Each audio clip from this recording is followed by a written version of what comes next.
Hello, Internet. It's your boy, MC Gingerbread, back at it again with another episode about me complaining about things. Today, we're going to be talking about Halo Infinite and how it's a sad shell of what Halo used to be as a franchise and as a console-selling exclusive. But first, we're going to get a word from our sponsors. This episode of Whiny Ginger Complaining is brought to you by Back in My Day. Have you ever thought that games were better back in my day?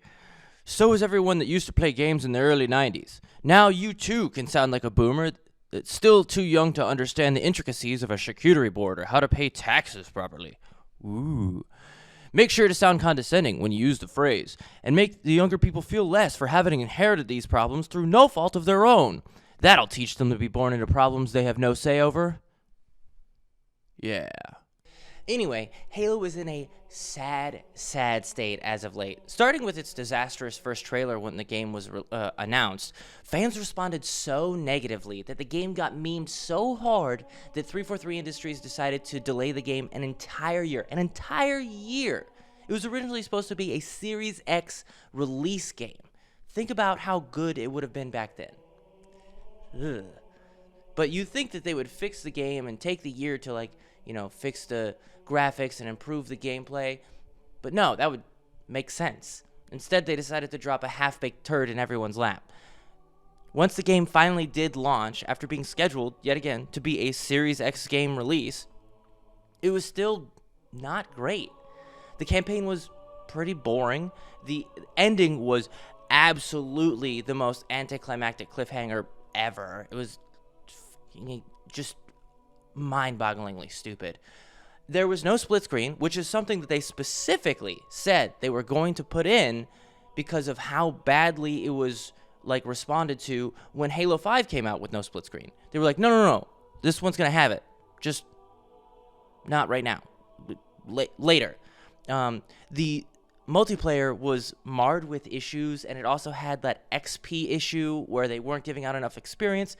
Absolutely stupid. And also the desync, which was something that bothered everybody that played Halo, where you would, seemingly get a killing blow on someone just to be turned around and killed by what seemed to be a invincible opponent. But no, it was just the game desyncing your attacks, which is so unbelievably irritating.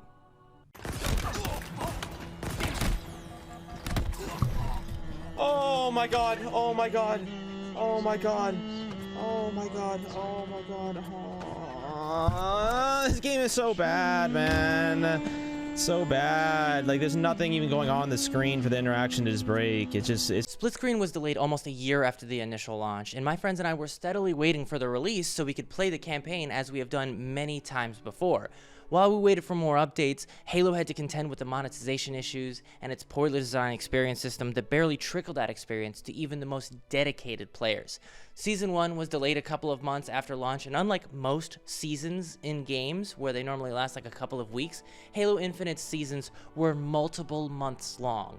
It was as if the 343 Industries devs were intentionally dragging their feet while taking the dwindling Halo fanbase for granted. I stopped playing Halo Infinite and played other games or got distracted with life, but I kept checking in, constantly looking for updates on the split screen announcement. As the date they originally set came and went, I became disheartened with the abysmal state of Halo Infinite and its almost non-existent content. Sadly, just recently, 343 Industries announced that they can't get split screen to work. They just can't get it to work. And as if to show the devs how to do their fucking job, people showed that they can get split screen to work on both PC and on Xbox, no problem. They also announced that the Season 3 of Halo Infinite is going to be pushed back to March 2023, which is meaning that Season 2 is going to be 9 months long, which is fucking absurd. And I feel like that is the straw that broke the camel's back.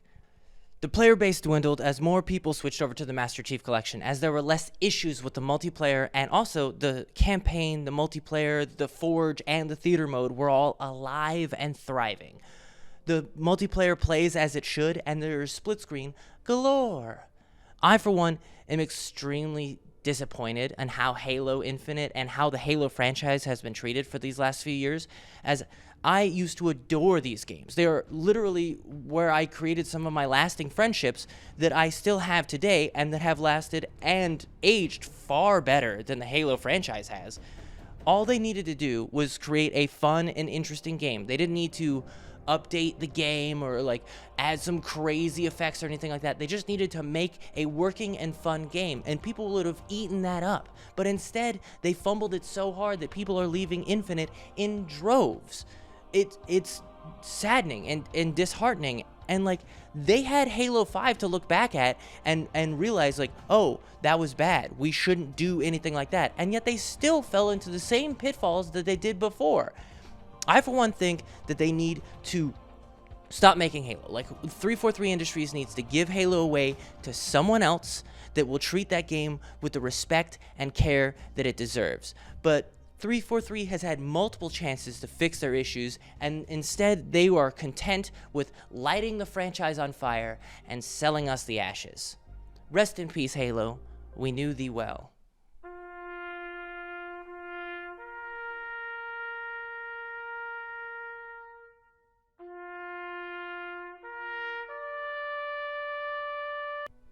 Also, who the fuck were the writers for the TV show? Like, there is only one basic rule of Halo, and Master Chief doesn't take off his helmet, and yet the jabroni that played the guy took off his helmet in the first, like, 20 seconds of the show. And then also, he cheated on Cortana with, like, some alien chick? Like, what the fuck? Like, boo baby mama Cortana. And they were just like, nah. Like, what? I'm so glad that show was canceled. Jesus Christ, it was bad. Anyway, thanks for watching, guys. Hope you enjoyed the video. If you like or disagree with any of the comments that I said, make sure to leave a comment down below. And like and subscribe as per usual. And thanks for watching. Peace.